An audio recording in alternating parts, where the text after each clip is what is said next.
President Barack Obama on Tuesday vowed to pick an indisputably qualified nominee for the Supreme Court and chided Republicans who control the U.S. Senate for threatening to block him from filling the pivotal vacancy. Obama told senators he has a constitutional duty to nominate a new justice after Saturday's death of conservative Justice Antonin Scalia and reminded them of their constitutional obligation to do their job and vote to approve or reject his nominee. Senate Majority Leader Mitch McConnell has said the seat on the nation's highest court should remain vacant until Obama's successor takes office in January so voters can have a say on the selection when they cast ballots in the November 8 presidential election.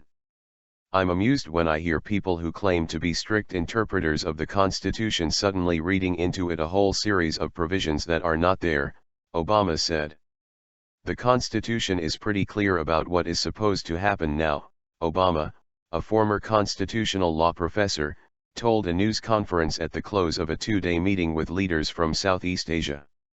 In Washington, Scalia's chair in the court's ornate chamber was draped with black wool crepe in accordance with court tradition following a justice's death.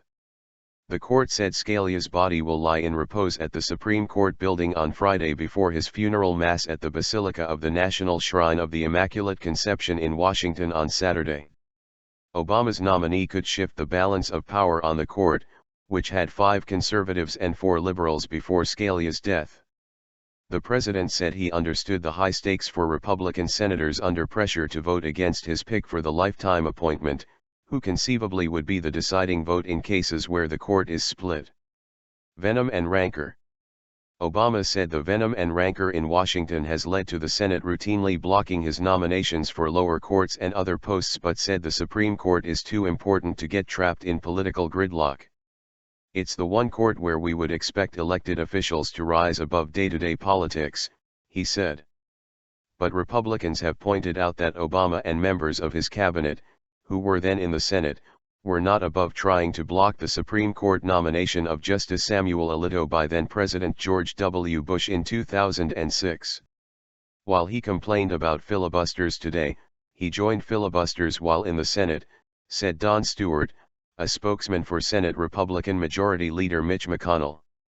Asked about his record, Obama acknowledged Democrats have played politics with nominations, too, through what he described as strategic decisions that ultimately did not block the president's nominee. "But what is also true is Justice Alito is on the bench right now," Obama said. Obama's strategy. Obama shed little light on whom he would choose or how the White House will try to finesse his choice through Congress.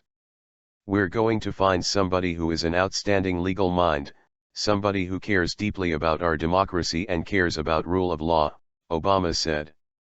"I'm going to present somebody who indisputably is qualified for the seat, and any fair-minded person, even somebody who disagrees with my politics, would say would serve with honor and integrity on the court," he added. Asked directly if that meant he would choose a moderate candidate, Obama said, "No." He said there was more than enough time for the Senate to hold hearings and vote on his nominee without the White House needing to resort to a procedure known as a recess appointment to get around the Senate when it is not in session. But he did not explicitly rule out a recess appointment. Republican Judiciary Committee Chairman Chuck Grassley, whose panel weighs Supreme Court nominations, said on Tuesday he will wait until Obama names his pick to fill the vacancy before deciding whether to hold confirmation hearings. Grassley has offered mixed messages since Scalia's death on how the Senate should proceed on the vacancy, alternating hardline views on blocking any nominee with comments not ruling out hearings.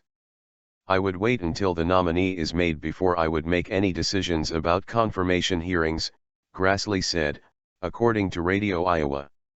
In other words, take it a step at a time.